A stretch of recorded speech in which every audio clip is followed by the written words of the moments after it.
Nem La Liga e nem Premier League. O futebol brasileiro salvou o Brasil.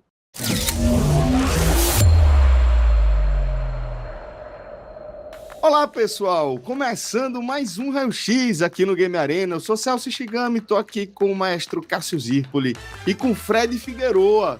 Hoje a gente vai analisar o fim da nona rodada das eliminatórias da América do Sul para a Copa do Mundo, também conhecido como a metade do caminho, né? A gente está chegando aí ao fim do turno, jogos de ida dessas eliminatórias, e a sensação é, sobretudo, de alívio, porque o Brasil esteve aí perto de fechar essa primeira metade da competição que define os classificados para a Copa do Mundo no limite, o que é absolutamente surreal se a gente pensar em história, se a gente pensar em presente e lembrar que a gente vai ter uma Copa do Mundo com vagas expandidas aí. Então, mesmo nesse cenário, o Brasil sobreviveu, de certa forma, tá, a esse risco e consegue uma vitória importante.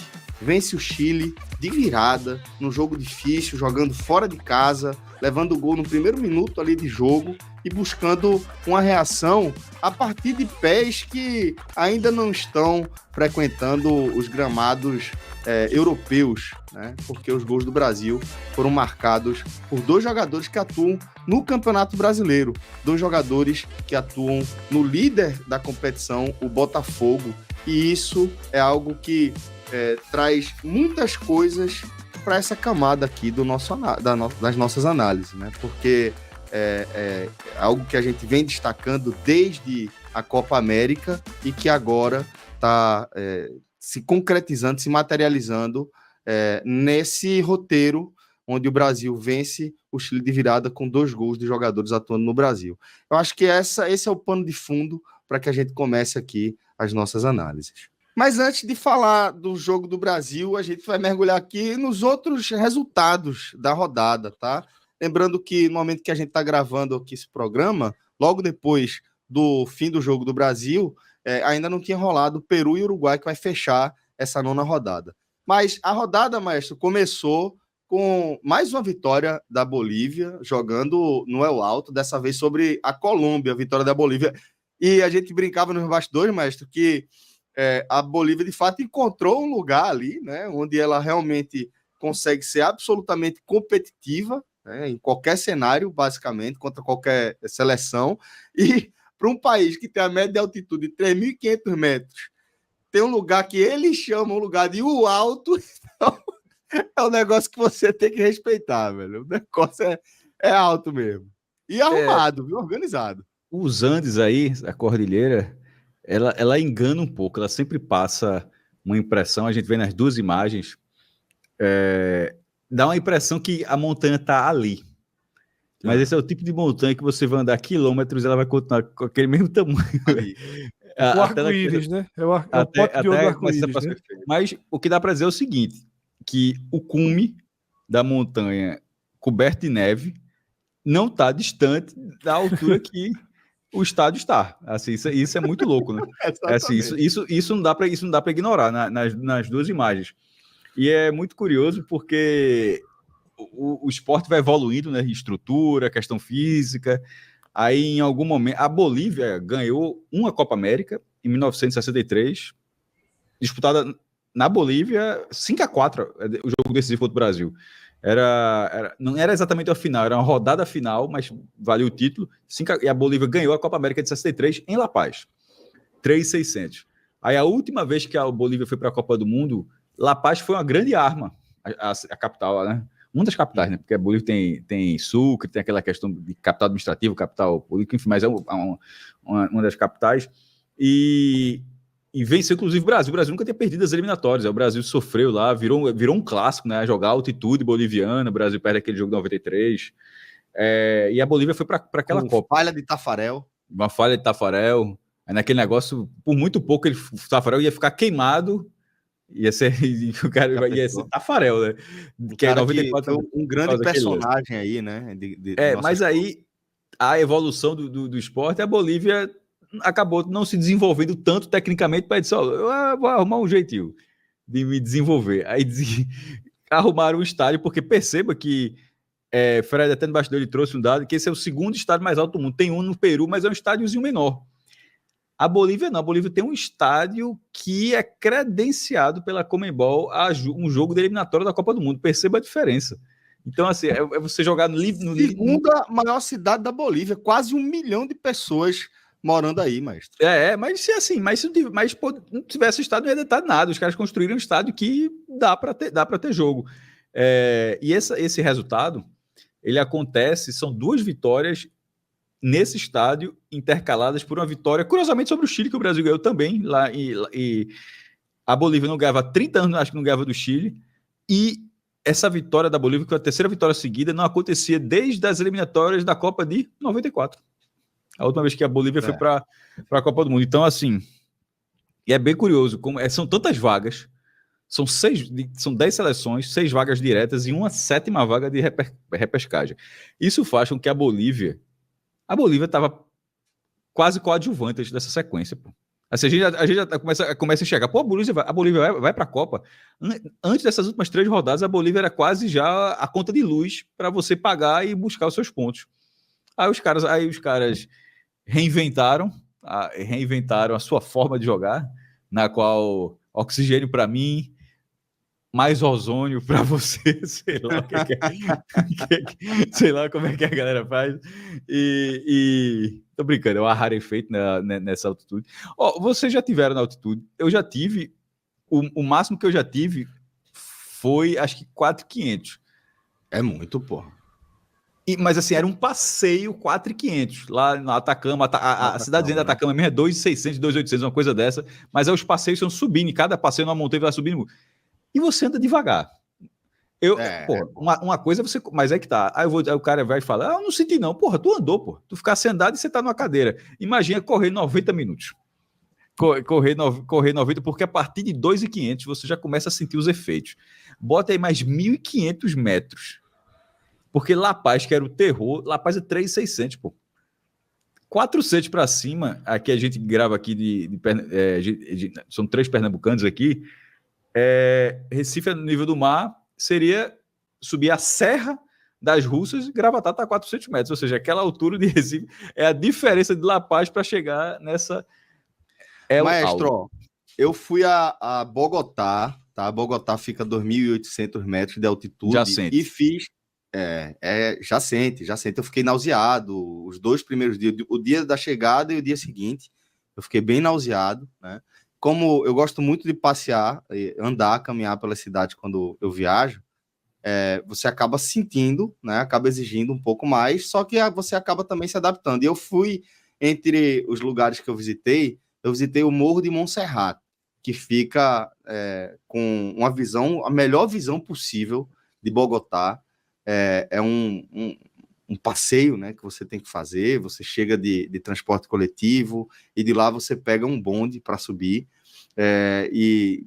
você ainda tem uma caminhada lá, se você quiser ir para o pico, e chega a 3.152 metros. E aí, realmente, é chato. E como você falou... 3.150 metros não é o ponto mais alto do Brasil. Assim, o ponto mais alto do Brasil. E você chegou no ponto mais alto do Brasil ali, até como se fosse mesmo 3.400. E é um lugarzinho inacessível. Inacessível, completamente inacessível, né? E aí os caras moram. Como é mais? Moram, jogam bola, fazem pré-temporada. Exatamente. E o cara realmente sente. Imagine a gente praticando um esporte de alto rendimento, né, como futebol aí em 2024, faz uma diferença absurda para quem está adaptado. Se está liberado, que a Bolívia faça todo assim, não vai jogar a capital, mas assim, se está conseguindo arrumar ponto lá, porra, joga aí, velho. Gerou uma distorção a favor da Bolívia, tá usando aí a sua geografia como principal arma, tá, para esse crescimento da Bolívia nas eliminatórias, que não é por coincidência. Na hora que a Bolívia escolheu chamar suas partidas para El Alto, os resultados vieram. E o resultado de hoje, ele assim, é muito expressivo. Por que ele é muito expressivo? A Colômbia, ela vinha numa série de 32 jogos e uma derrota. Porém, no pré-jogo que a gente gravou aqui no Game Arena, eu até destaquei, essa derrota foi na final da Copa América na prorrogação. Para fins estatísticos, contra a campeã do mundo, que é a Argentina. Para fins estatísticos é empate, né? Não, para fins estatísticos é derrota. Para fins estatísticos é derrota. Mas, nos 90 minutos, nos descontos, no tempo normal, foi empate. A gente pode até dizer ali que para um tipo... Eu só quero mostrar o tamanho da dificuldade que é vencer a Colômbia. Para fins estatísticos, na verdade, conta. Conta como derrota. Mas o que eu quero dizer é que em 32 jogos, se você considerar o tempo normal, a Colômbia não perdeu. E aí você tem grandes seleções europeias que a Colômbia chegou a fazer amistosos, tem uma Copa América, tem todas as eliminatórias. Ou seja, é uma Colômbia muito, muito difícil de ser vencida. E, aos 20 minutos de jogo, a Bolívia teve um expulso. Foi a partida inteira a Bolívia com um homem a menos, pô. Impressionante. A Bolívia com 10. Vê só, a Bolívia é uma seleção muito inferior à da Colômbia. Mas assim, um abismo separa as duas seleções. Com 10, no começo do primeiro tempo, no futebol competitivo de hoje em dia, você tem um jogador a menos no começo. Na metade quase do primeiro decisivo. tempo. É menos da metade, 19, 20 minutos. E mesmo assim, o jogo estava 0-0, tá? E mesmo assim, a Bolívia abre o placar e segura o resultado. Então, foi um golaço, Cássio, né? Esse é o peso da geografia sobre o futebol. Só que eu acho que a Bolívia não pode ser penalizada. Celso já trouxe a informação. A altitude média da Bolívia é 3.600, ou seja, ainda que... Tem cidade no nível do mar, tem cidade... Santa Cruz de La Sierra, tem cidade mais baixa. Mas assim, o campeonato nacional é todo jogado lá? Não é. O campeonato assim, você tem que jogar onde vale, então não dá para penalizar, porque tem jogo na neve, tem jogo com sol de 40 graus, tem outros países que têm altitude elevada também. Na eliminatória, jogos em maio e junho, vai para a Argentina ali, 9 graus, 8 graus. Aí tudo bem que o cara joga na Europa, mas quero não, a seleção está jogando lá no frio. O Brasil usa sua geografia também. Eu lembro que Manaus, o Brasil botou o Uruguai para ir jogar lá em Manaus, pô, na Copa passada. O jogo foi na Arena da Amazônia, Brasil e Uruguai. Com a umidade diferente. Toda vez quando o Brasil escolhe as sedes, escolhe estrategicamente, dependendo da viagem, para o Brasil e não para o adversário. O Brasil vai ser melhor porque faz aqui, está perto desse adversário, vai ter mais tempo de preparação. E o Brasil é continental, né? Então a viagem pesa. Então pesa, sobretudo para os outros, porque o Brasil pensa nele, na viagem dele, e o outro só lamenta se o outro vai andar mais ou não vai andar mais. Então, assim, pode pesar mais ou pesar menos, mas muitos países, não vou dizer que todos têm esse benefício. Alguns devem ter uma temperatura amena, cidade nível do mar, e não faz nem o estádiozinho, 20 mil lugares, torcida afastada, ou seja, não tem nada que favoreça. Tem estádio que é um caldeirão, que é um inferno para jogar. Então, assim, e o cara pode colocar num estádio melhor de arena, mas coloca justamente naquele estádio para ter uma pressão. Então, eu acho que todo mundo usa um pouco disso. Acho que todo mundo usa um pouco disso. E eu acho da que Bolívia... só existe uma benevolência menor com calor. Eu sempre acho isso, sabe? Que as pessoas têm mais cuidado. Mas não se adia, veja só, não se adia jogo por calor. Eu nunca vi. Não, a gente teve uma Copa do Mundo que a gente acompanhou em 94, foi toda jogada ali meio-dia, pô. Então acontece vai ser novo, também. Inclusive, vai ser novo. Vai ser de novo, justamente. Mas eu digo, no Brasil, se tiver 38 graus, pode ter a parada técnica, né? A parada que agora, na verdade, até foi rebatizada, é parada de hidratação, que é muito mais óbvio, porque não é parada técnica, não é parada de orientação. Se usa para isso também, mas é parada realmente para tomar água, para hidratar, para pegar uma sombrinha e tal. Mas eu nunca vi adiar jogo, tá muito quente hoje. Aí vai ser adiar jogo. Mas aí pro Brasil é normal, o cara joga aqui só boa parte do ano, mas para muita gente não é normal. Para muita gente a vida do cara é 25 graus, 12 graus, e daqui a pouco, meu irmão, o jogo do Brasil amanhã é 37. Vai ter jogo. Vai. Então, vamos lá, Bolívia é um ótimo ponto para a Bolívia, mas só quis deixar registrado que para olhar para o próprio umbigo, todo mundo olhar, que acho que todo mundo tem o seu benefício mais ou menos. Não é igual, mas todo mundo tem o seu detalhezinho a mais também. Tivemos então esse resultado, tá? Que de certa forma ele é fora da curva, se a gente pensar aí no peso das seleções e momento, mas fizemos aí toda essa ressalva em relação ao fato de a Bolívia estar jogando a mais de 4.000 metros de altitude e como isso pesa, e está tudo aí amarrado. Além disso, tivemos ainda o 0-0 entre Equador e Paraguai, né, que também, de certa forma, é importante, né, Fred? Mostra, Paraguai Celso, que segue sem fazer gol. mas mostra uma evoluçãozinha do Paraguai, porque foi o empate contra o Uruguai fora de casa, nesse novo ciclo, novo treinador. Brasil. Venceu o Brasil e agora empata com o Equador. São 3 jogos aí somando seguindo o script. E tem outro empate antes. Nos últimos 5 jogos tem uma derrota. Agora a questão é a seguinte: 9 jogos, a defesa só tomou 3. Beleza, 3 gols sofridos em 9 jogos. Mas o ataque só tem 2 gols. Assim, Paraguai, bem Paraguai, né? Não, mais do que nunca. Assim, é porque até o Paraguai clássico mete um golzinho, assim, 2 em 9. Pô, e ver a quantidade de vagas. Um país com 2 gols em 9 jogos está a 1 ponto da possibilidade de ir para a Copa do Mundo. Que é a diferença dele para o 7º lugar. Tivemos ainda, Fred, um 1-1 entre Venezuela e Argentina. A Argentina sai na frente, jogando fora de casa, mas esse bom time da Venezuela, né? Um time aguerrido, um time sem dúvida competitivo, que sabe o que faz, com a bola no pé, inclusive, consegue buscar um empate contra os atuais campeões do mundo. Isso, Celso. Um resultado que talvez seja o mais surpreendente, né? Porque não tem tantos fatores geográficos, climáticos, mas houve. Caiu uma tempestade. Foi. Um pouco antes da partida, né? Então o gramado foi um gramado mais difícil. Agora a Venezuela está jogando bem. A Venezuela está jogando bem. Tá? Então. Mas já está com jejum de vitórias, viu? 4 empates e uma derrota nos últimos 5 jogos. Assim, tá com, tanto é que caiu, já chegou a estar na zona de classificação direta. Nesse momento está na vaga da repescagem, né? Que seria uma repescagem intercontinental. Que é a região da disputa dela, né? Inclusive, Celso... na verdade, não é nem que é a disputa dela. A Venezuela nunca foi para a Copa. Na verdade, mas porque agora a Copa chegou até ela, né? Não, quer dizer assim, a disputa dela sempre foi até abaixo disso. Mas eu acho que ela estava num momento melhor. E esse empate, a abertura de Celso, Fred, foi falando do Campeonato Brasileiro, o gol que a Argentina tomou tem participação. Soteldo, jogador do Grêmio, cruza e Rondon faz o gol. Boa jogada de Soteldo ali pela ponta esquerda, cruza e Rondon... Aquela balançada, né? Puxa pro pé esquerdo, cruza na cabeça. Realmente. Participação. Vai ter a ver aí, né? Como você falou, com o que a gente vai começar a debater. Então vamos dar uma olhada, tá? Como ficou a classificação. Lembrando que tá faltando somente uma partida para a gente finalizar essa 9ª rodada, para a gente fechar a primeira metade dessas eliminatórias, que é Peru e Uruguai.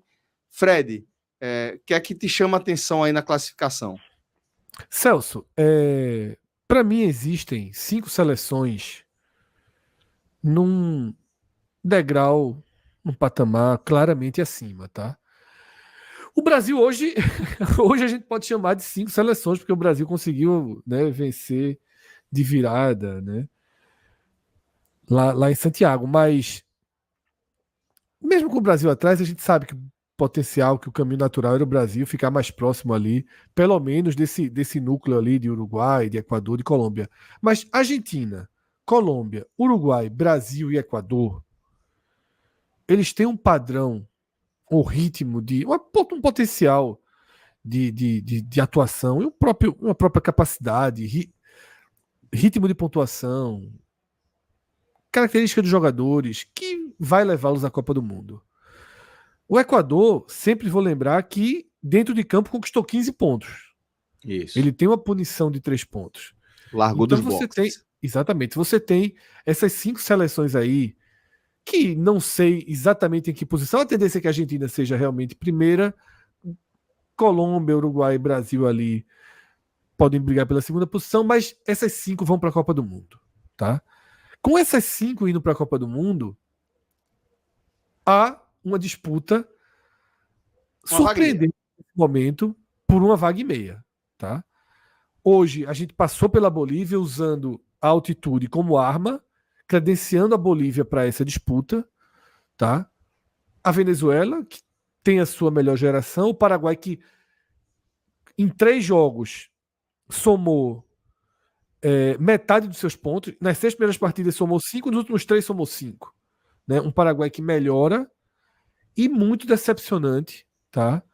O desempenho do Chile e do Peru. Você já destacou, a gente está fazendo essa classificação antes da partida, né, entre Peru e Uruguai. Tá? Pode até melhorar um pouquinho a situação do Peru, mas você ainda tem uma distância, mesmo que a gente considere aqui o Peru hipotético, que é o Peru vencendo o Uruguai, muito difícil que consiga, mas caso tenha vencido, iria 6 pontos. Ainda estaria na metade do caminho para chegar na Bolívia, né, na última vaga direta e longe também da Venezuela.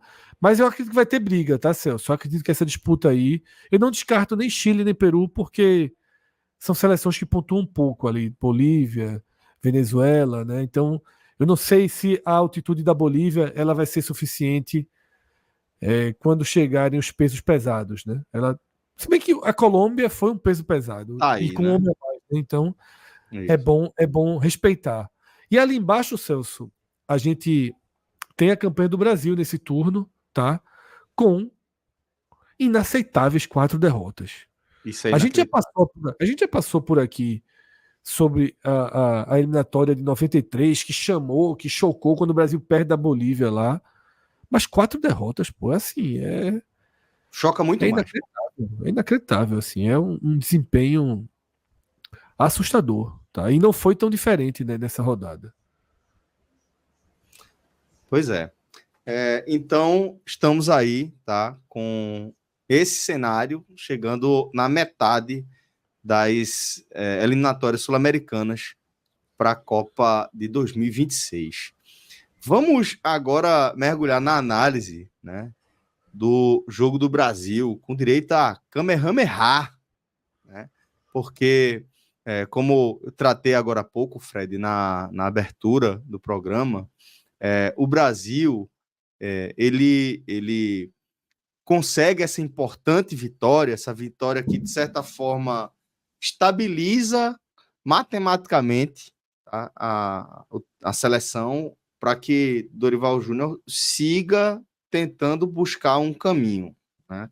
E eu acho que hoje a partida ela mostra, de certa forma, um caminho, algo que a gente vinha falando desde a Copa América, que é o fato de o jogo ter sido decidido aí em favor dos brasileiros através de Igor Jesus e de Luiz Henrique, atacantes do Botafogo, né, líder da Série A do Campeonato Brasileiro, e que mostram a importância do momento, né, da confiança, e de repente de encontrarmos aí um caminho, uma forma de chacoalhar, de tirar o Brasil desse lugar onde o Brasil está no momento, né?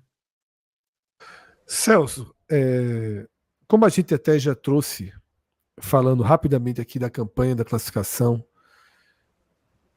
2023 e 2024 estão se agrupando como os piores anos, o pior momento da história da seleção brasileira. Tá? A gente nunca viu uma baixa de desempenho, uma falta de referenciais, a gente nunca teve uma projeção tão pessimista para uma Copa do Mundo, porque às vezes não é só a campanha das eliminatórias que pesa. Em 2001, antes da Copa do Mundo de 2002, o Brasil fez uma eliminatória fraca. Mas na hora que classificou, que você olhava para a seleção, para os jogadores, você sabia que o Brasil iria disputar. Ninguém está dizendo que tinha confiança que o Brasil chegaria no Japão e na Coreia para ser campeão do mundo. Mas você jamais consideraria o Brasil uma carta fora do baralho. E agora a gente está atravessando essas eliminatórias em um ano que teve Copa América também, com uma certa resiliência em entender que é um momento de transição, que o Brasil tem dificuldade na formação de novos jogadores com poder decisivo para uma camisa de seleção que é totalmente diferente de um poder decisivo de poder de decisão para os clubes, é totalmente diferente. Você precisa de soluções de imposição, você não tem tanto tempo para treinar, você não tem margem de erro. É um futebol muito diferente, por isso alguns jogadores se tornam lendários porque conseguem jogar tanto no clube quanto na seleção. E a gente tem o exemplo de Messi que demorou na sua carreira a ser na Argentina o gênio, né, que ele foi do Barcelona. E tantos outros têm uma história muito parecida. Então a gente vive um momento de baixa confiança, de baixa autoestima. E essa baixa autoestima gera uma resiliência que transforma a seleção em algo que a gente desconfia, em algo que a gente pouco consegue extrair pilares pensando num ciclo de Copa do Mundo. Quando o Brasil estava perdendo para o Chile, teve uma hora que eu pensei assim: tão grave quanto perder para o Chile é a gente fazer um pré-jogo e não considerar o Brasil minimamente favorito. É. Odd de 1,56, né? Mesmo ainda que as odds da Bet Nacional, que é o que a gente trouxe, indicassem esse favoritismo. Diz assim, ó, é Brasil. Como se fosse assim, ó, minha gente, é Brasil. O Chile só venceu uma seleção, um jogo nas eliminatórias. Não tem como. Mas a gente pensa, tem como. Tem como. Só lembrar o giro anterior. O Brasil jogou muito mal contra o Equador, conseguiu o resultado em casa e jogou muito mal contra o Paraguai e foi derrotado. E aí, Celso, começando a responder a sua pergunta no que você trouxe, desde a Copa América, a gente vem com essa sensação de que o Brasil tem procurado soluções, Dorival tem procurado seleções desses jovens jogadores que estão iniciando suas trajetórias no futebol europeu, muitas vezes como coadjuvantes ou como protagonistas de times coadjuvantes. Durante o primeiro tempo, na transmissão, eu estava assistindo no Sport TV, foi dado um exemplo que, assim, define um pouco do que a gente está falando. Teve uma jogada com o André, e aí o narrador falou: André que foi eleito o melhor jogador do mês no Wolverhampton. Chegou agora, já foi eleito o melhor jogador do mês. É muito pouco, né, velho? Aí, calma, alguns segundos, veio o complemento. Agora, o Wolverhampton é o lanterna da Premier League. Convenhamos, não adianta ser o melhor jogador do último colocado da Premier League. E o Brasil estava apostando todas as suas fichas nisso. E perdendo para seleções, Colômbia, Uruguai, que seus melhores jogadores atuam no país, no Brasil. Ou alguns dos seus melhores jogadores atuam no Campeonato Brasileiro. Tá? A gente falou nesse programa, o gol da Bolívia vem de um jogador que é reserva do Santos. O Paraguai contou com grandes defesas do goleiro reserva do Botafogo. O gol da Venezuela tem construção brasileira. A gente encontra jogadores do futebol brasileiro em todas as seleções enfrentando o Brasil, jogando bem.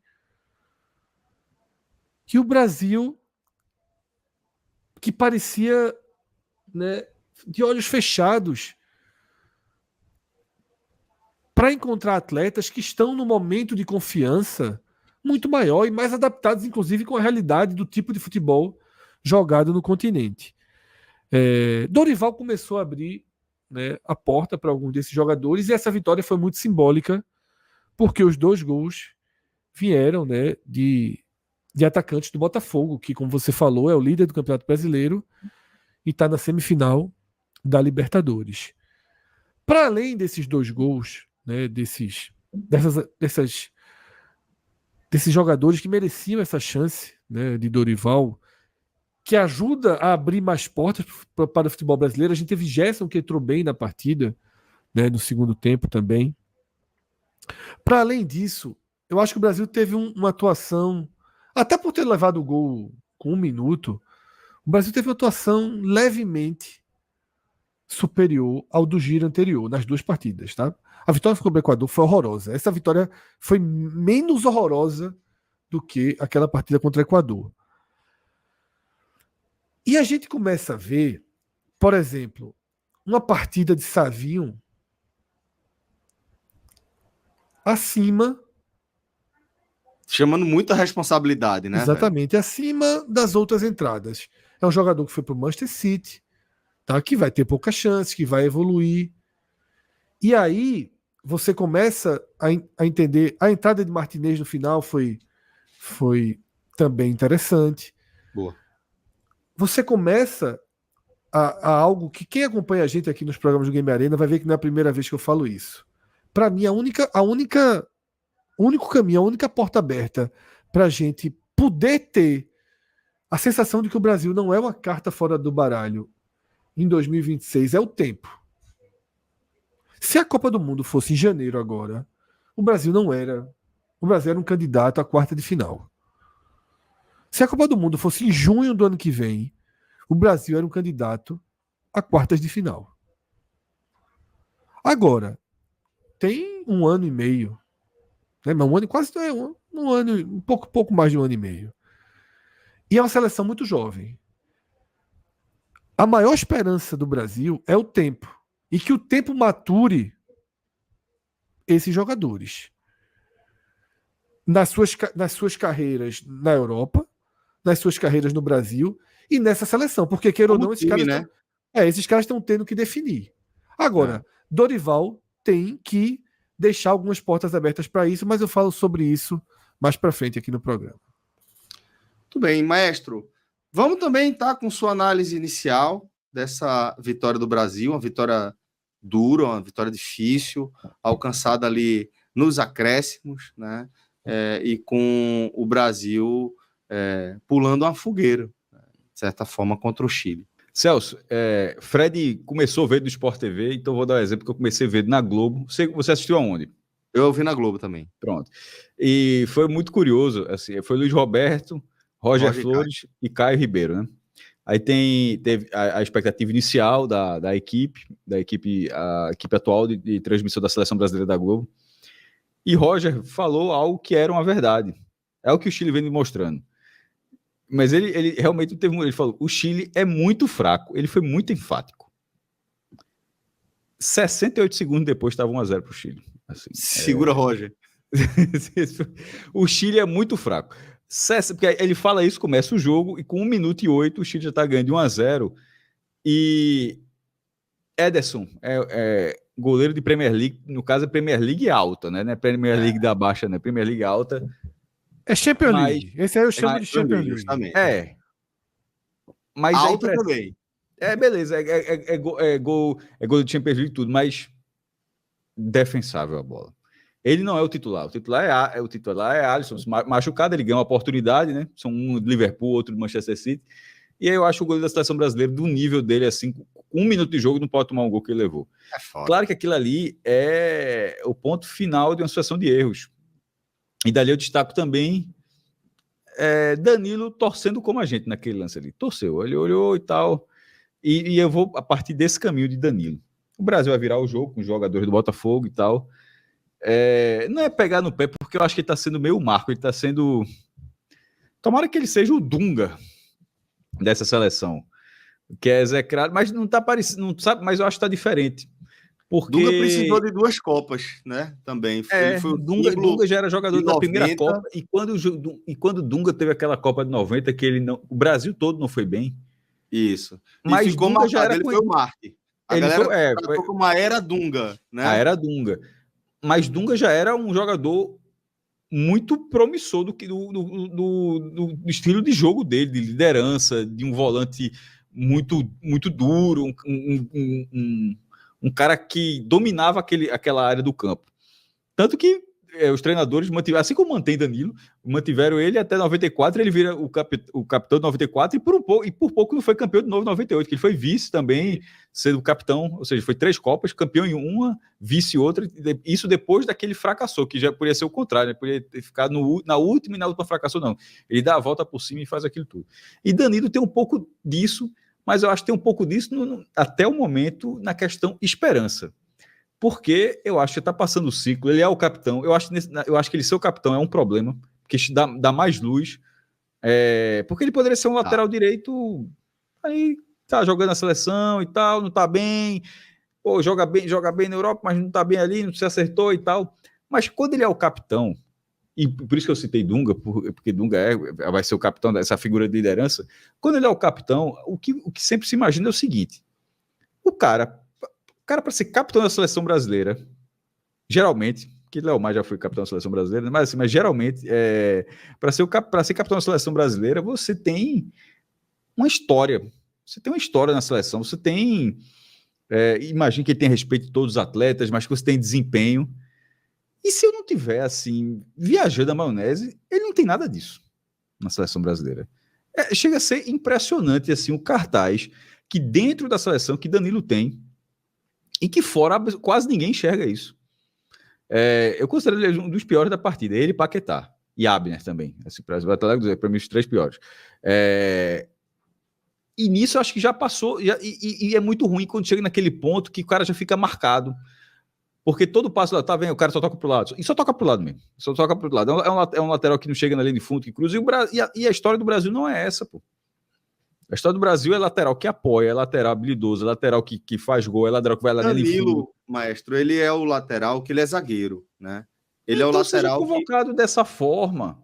Isso. Então que seja convocado dessa forma. Ó, meu irmão, tira Marquinhos, bota Danilo, então tira o outro, bota Marquinhos. Beleza, mas não, assim... Não é nem isso que eu falo, mestre. O que eu tô querendo dizer é o seguinte, é que ele é escolhido por Dorival, eu imagino que seja um misto do que ele representa ali como liderança dentro do grupo de jogadores, horizontalmente, né? E a gente sabe que isso tem uma importância e como isso, de repente, faz com que a ideia do que o treinador quer seja melhor difundida, com uma característica técnica dele, que é de ser um lateral que é mais zagueiro.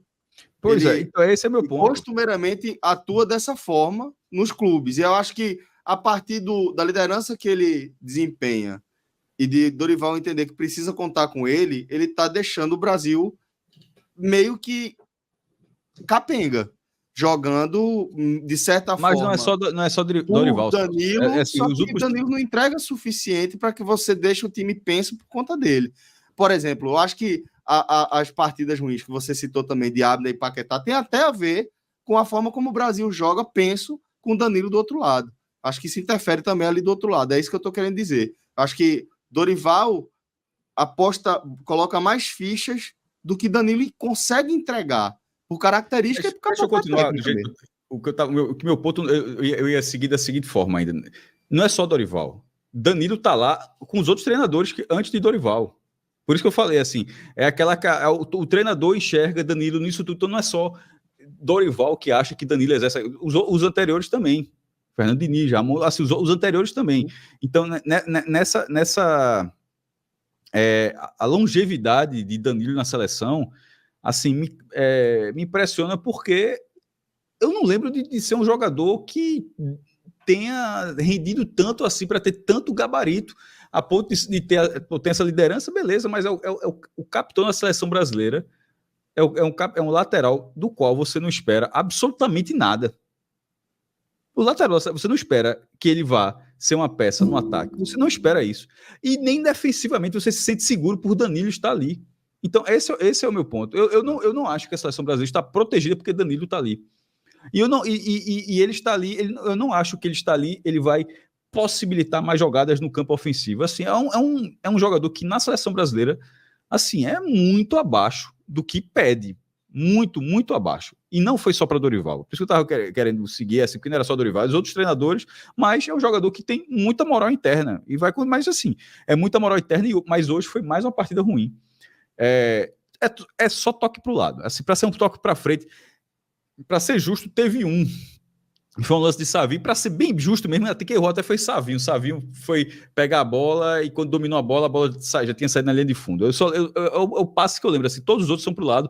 Tanto é que a seleção brasileira, com 70% de posse de bola, quando você vai olhar os números, o Brasil até finalizou bastante, 14-7. Mas desses 14 do Brasil, 3 na barra, porque era chute sem distância, chute travado, chute sem perigo nenhum. Não teve volume ofensivo. O Brasil teve uma posse de bola do meio campo para trás. Toque de lado. Toca para Danilo, que volta para Marquinhos, que toca para André, que joga a bola. E, assim, e a bola não avançava. Assim, a performance do Brasil contra o Chile foi muito ruim. Ela não foi, eu não achei ela diferente do que eu vi contra... Por exemplo, outras vezes, porque não estava... Até a gente começar a gravação, pegando um pouco da coletiva de Dorival, que quando vence você enxerga pequenas evoluções, o caminho certo. Assim, se Luiz Henrique não acerta aquele chute, que eu acho que a zaga do Chile foi muito permissiva, tem que ter um método Luiz Henrique, mas também tem a permissividade, o quanto foi permissiva a defesa do Chile para dar aquele espaço. Provavelmente a coletiva pós-jogo não seria essa. Eu não vi evolução. A evolução talvez seja na questão moral que venceu, mas assim, como não tinha visto naquela vitória contra o Equador, no Couto Pereira, aquele jogo foi horroroso. Aí vai para o Paraguai, o jogo foi horroroso. Esse de hoje foi ruim também. Esse jogo foi muito ruim. O goleiro do Chile, repito, Reserva, né? Só 3 bolas foram na barra, 2 entraram. Assim, veja, o Brasil jogou 14, 3 foram na barra e 2 entraram. O Brasil não acertou o alvo do Chile, o goleiro do Chile não foi bombardeado assim para. O Brasil não teve esse volume. O Chile, até quando estava 1-1, o Chile teve algumas bolas assim alçadas na área com perigo, uma quase Marquinhos até ia sinalizando um gol contra ali, foi um peixinho até, que se ele acerta aquele peixinho, não sei como é que ele ia tirar aquela bola. Acho que ele ia fazer um gol contra ali. Mas enfim, o Brasil vence. Como eu tinha falado no início da transmissão, que eu até brinquei ali de Rocha ter falado que o Chile era fraco e logo depois saiu o gol. E Luiz Roberto tinha batido na tecla também no pré-jogo, que era já perdendo um pouco de paciência, até a equipe da Globo perdendo um pouco de paciência antes do jogo, dizendo que era uma noite de necessidade de resultado e performance. Não aconteceu. Talvez na dividida o mais importante hoje fosse realmente o resultado. O Brasil estava se afundando muito na classificação e ainda que a performance seja muito preocupante para a Copa do Mundo, quando estava 1-0, o Brasil estava indo para a repescagem. Assim, assim, claro que tem um turno todo pela frente, mas, porra, você imaginar que o Brasil vai virar o turno, irmão, são 10 seleções. O G6 classifica para a Copa, de 10. E tu tá indo em 7 para repescagem. Assim, era o cenário do Brasil na derrota. Então, o resultado era importante, mas a performance não veio. O pós-jogo de evolução mínima, de caminho certo, eu não vi nada disso. Assim, Martinelli, até Cabral Neto aqui, nosso amigo Cabral Neto, que hoje está na Globo, mas falando do perfil dele, assim, entre aos 40 do segundo tempo. Hendrick não tem muita moral com o Dorival, não. Entra lá na reta final do segundo tempo. Os outros jogadores, assim, alguns ele não mexe. E até na transmissão se perderam um pouco de pudor de reclamar disso também, tá?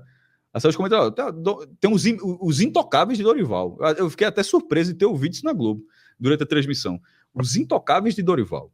Porque a impressão parece que realmente existe. Veio a vitória, mas eu fiquei muito preocupado. E assim, a questão do Danilo me incomoda. Não interessa se ele fez. Celso trouxe toda a leitura tática que eu imagino que passa a cabeça do Dorival. Mas dentro de campo isso não acontece. Não é um jogador que deixa o Brasil mais seguro e é um jogador que não possibilita ao Brasil um volume que o Brasil teve, desde que eu me entendo por gente. Assim, a verdade é essa, meu irmão. Mesmo os laterais, mais nota 6, eles conseguiam produzir ofensivamente, assim. Eu tô falando de 30 anos acompanhando a seleção brasileira, assim, de ter lateral. Eu disse, meu irmão, esse cara... essa é a primeira vez que o Brasil se sujeita a ter um lateral zagueiro, assim, e achar normal. Bom, então assume que tá jogando com 3 zagueiros, pô. E outro cara faz a direita. Mas considerar que o lateral direito do Brasil é um jogador que não produz ofensivamente, assim, eu acho demais. Assim, repito, 30 anos eu nunca tinha visto isso. Perfeito. Celso, quando eu encerrei meu comentário, eu disse que eu encerrei dizendo o seguinte: mas para que essa nova geração mature e possa evoluir, Dorival tem que deixar algumas portas abertas, tem que fazer com que o trabalho permita isso. E eu não imaginava que o que eu disse que eu falaria depois seria justamente o ponto principal trazido por Cássio. Assim. Danilo, o capitão, ele é o símbolo do tempo perdido. Perfeito. É isso mesmo. Assim como ter feito jogos com Ramon foi um tempo perdido. Assim como ter feito jogos sob o comando de Fernando Diniz, que era um tampão até um Ancelotti que nunca chegou e não vai chegar, foi tempo perdido. Talvez Dorival seja tempo perdido também. Mas o problema é que Dorival tá cruzando a linha do tempo perdido, né? E só que acaba virando quase uma obrigação continuar, né? Só que escalar Danilo é jogar fora qualquer chance de encaixe na seleção, porque não é possível que Danilo seja um jogador da seleção brasileira na Copa do Mundo. Assim, o perfil técnico dele é incompatível com a camisa da seleção brasileira. Incompatível. Danilo só seria lateral direito hoje. Danilo só seria lateral direito hoje no Juventude, no Criciúma, em clubes que jogam a Série A. Ele é o do Juventus da Itália. Não é. Ele joga de zagueiro. Não, eu sei. Há mais de 2 anos. Ele não é de lateral direito da Juventus, ele é zagueiro. Não, só quer dizer que ele é jogador da Juventus. Eu sei. Sim, isso claro. É isso que eu tô tem um peso muito grande, mas acho que acaba sendo um peso independentemente do que ele faça. Por isso que eu falei, como lateral direito, eu cheguei a ressaltar. Como lateral direito, Danilo hoje, para mim, só faz sentido jogar no Juventude, no Criciúma, em clubes que vão disputar a Série A com uma necessidade defensiva urgente. Eu vou falar um negócio aqui que vai parecer inacreditável. Eu sou torcedor do Sport. Meu time joga a Série B do Campeonato Brasileiro. Faltam 9 jogos para o fim da Série B. O lateral direito titular do meu time é o lateral esquerdo improvisado. Se dissesse, Fred, quer trocar ele por Danilo, eu não aceitava. Danilo não tem condição de jogar em nenhum time que tenha qualquer proposição ofensiva, pô. Ele não é mais lateral direito há muito tempo.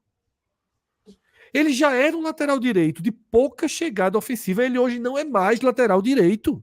Isso. Uma seleção brasileira jogando uma eliminatória contra seleções fracas não pode abrir mão de ter um lateral direito.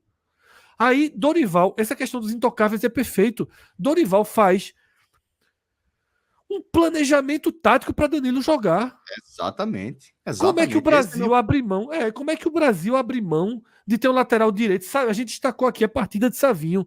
Imagina se Savinho tivesse alguém passando para tocar uma bola com ele. Assim, Danilo tem que parar de ser convocado, ou então convocado como zagueiro. E aí ele chama 2 laterais direitos. O que não pode é Danilo continuar sendo convocado como lateral direito. O Brasil não tem lateral direito. Não dá mais. Exato. E é o capitão. E nunca foi dessa forma, pô. E é o capitão sem postura de capitão. Foi horrível na Copa América. Então, assim, perfeita essa questão aí que foi trazida dos intocáveis. Tá? Me incomoda muito, Danilo. Muito. Porque assim, a gente já perdeu muito tempo. Já passamos da metade do ciclo.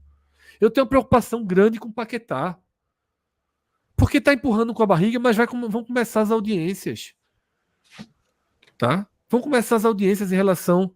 Não é pessoa, o cara não joga. A gente até gravou a acusação dele. Isso. Durante a Copa América a gente gravou, né, Cássio? Um vídeo sobre esse risco. O Brasil não pode mais ficar perdendo tempo. Sabe? Eu não acho que Dorival é o treinador da Copa do Mundo, não. Eu acho que tem algumas dúvidas. Eu acho que essa vitória de hoje, se ele vence o Peru, garante ele pro giro de... muito sincero. Se termina 1x0 o Chile, eu não sei se treinava. Assim, ia ficar muito, o giro. Ia ficar muito na reta, viu? O problema é assim, detalhe, a Conmebol acelerou muito essas nossas eliminatórias. O problema é que já tem outro giro em novembro. Por Já isso que eu vão tô ser falando. O problema é que cá É. pra nós, assim, 18 rodadas, assim, a eliminatória sul-americana ela é muito chata. Assim. Mas assim, e outra coisa, não precisava Tem ser que ter tão cedo. Ela começou a ser assim em 98. Inclusive, seu Brasil foi com 9 seleções. O Brasil, naquela época, o campeão do mundo era classificado. Hoje não tem mais isso, mas naquela época tinha, então foram 9. Tanto é que a Argentina está o campeão e agora tá jogando. Então, mas até 94 era por grupos e tal. Assim, podia colocar um meio termo, mas assim, 18 partidas. Assim, tipo, essa data FIFA agora não é a última do ano. Ainda vai ter outra, ainda tem outra. E é isso que me incomoda. E é isso, muito Cássio, arrastado, pô. que protegeria Dorival, porque assim. Por isso que eu falei que eu acho que ele tava passando do limite, Fred, sabe? De ainda dá para trocar. Mas eu acho que não teria como fazer a troca para novembro. E ele garante. Por mim, ele só está garantido até novembro. Com essa vitória, ele não deve perder do Peru, então estica para novembro. Porque quando acabar a temporada do futebol brasileiro, você tem aí pelo menos 2 nomes para se debater. O de Abel, técnico do Palmeiras, e o de Vojvoda, treinador do Fortaleza. Concordo. Você tem esses 2 nomes para entregar um ciclo melhor. Porque eu acho muito difícil. E Abel. Eu já acho que é Tite, viu? Não, pelo amor de Deus, trabalho horroroso. Trabalho horroroso. Olha só, não tá empregado. Não, é horrível. E para a seleção brasileira, é a última vez que o Brasil teve estabilidade. Não, mas aí eu largo. Aí assim, continuar andando para trás. Não seria pior, não. Eu não. Veja só, aí dá mais não. Você ir com o treinador que fracassou em 2 Copas do Mundo. Preferência não, tô dizendo que não seria pior do que está sendo, pô. Com o título brasileiro, não gol, porra. Mas veja só, já teve as chances dele, pelo amor de Deus. Pra frente é que se anda. Eu hoje tenho preferência por Vojvoda e por Abel. Hoje eu também tenho preferência por Vojvoda e por Abel. São os técnicos assim próximos, né? Que conhecem. Você abrir o mercado estrangeiro, Celso, pode abrir. Tanto é que o Brasil teria de Carlo Ancelotti, né? Assim, se é para abrir o mercado. Mas aí é muita dificuldade, seu Cássio, porque vai estar no meio da temporada lá e não vai conseguir tirar. E não é. Porque ao mesmo tempo, uma coisa é o cara pegar o ciclo todo, outra coisa é o mesmo. Tu vai pegar só a reta final e a Copa. É um ano e meio só de trabalho. O cara, 1 ano e meio dá.